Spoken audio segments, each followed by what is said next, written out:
ದಶಮಸ್ಕಂದ ಹಾಡು.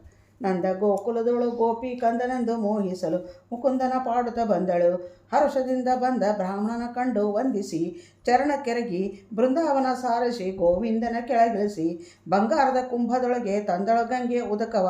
ಪಿತಾಂಬರ ಶರಗು ಪಿಡಿದನ ಲಕ್ಷ್ಮೀಪತಿ ಗಂಗಾ ಯಮುನೆಯ ಸ್ನಾನವ ಮಾಡಿ ಬನ್ನಿರೆಂದಳು. ಚಂದದಿಂದ ಬ್ರಾಹ್ಮಣ ಗಂಗಾ ಯಮುನೆಯ ಸ್ನಾನವ ಮಾಡಿ ಬಂದು ನಿಂತನು. ಬ್ರಾಹ್ಮಣ ನಂದನ ಮನೆಯೊಳಗೆ ಮೌನ ಪಾತ್ರೆಯೊಳಗೆ ನಾನಾ ಪದಾರ್ಥ ತುಂಬಿ ಬ್ರಾಹ್ಮಣ ಇದ್ದಲ್ಲಿಗೆ ತಂದಿಟ್ಟಳು ಯಶೋಧ.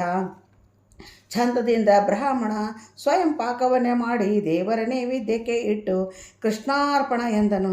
ಕೃಷ್ಣಾರ್ಪಣ ಎನ್ನಲು ಪುರುಷೋತ್ತಮನು ತೊಟ್ಟಿಲೊಳಗೆ ಆಡುತ್ತಿದ್ದ ಗೋಪಿನಾಥ ಸ್ಮರಿಸಿದ ಸ್ಮರಣೆ ಲಕ್ಷ್ಮೀ ನರಸಿಂಹ ತಿಳಿದನು.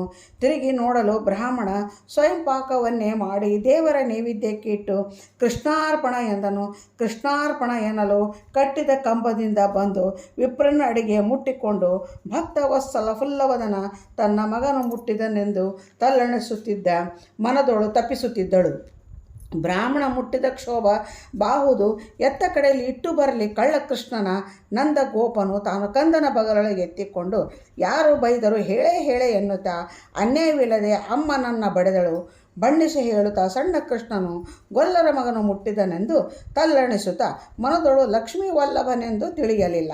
ಮಾಯಾವೆಂದನು ಮೂರು ಜಗಕ್ಕ ಮುಕ್ತಿ ಕೊಡುವ ವೀರನಾರಾಯಣ ಚರಣ ಕೆರಗಿ ಹೊರಟ.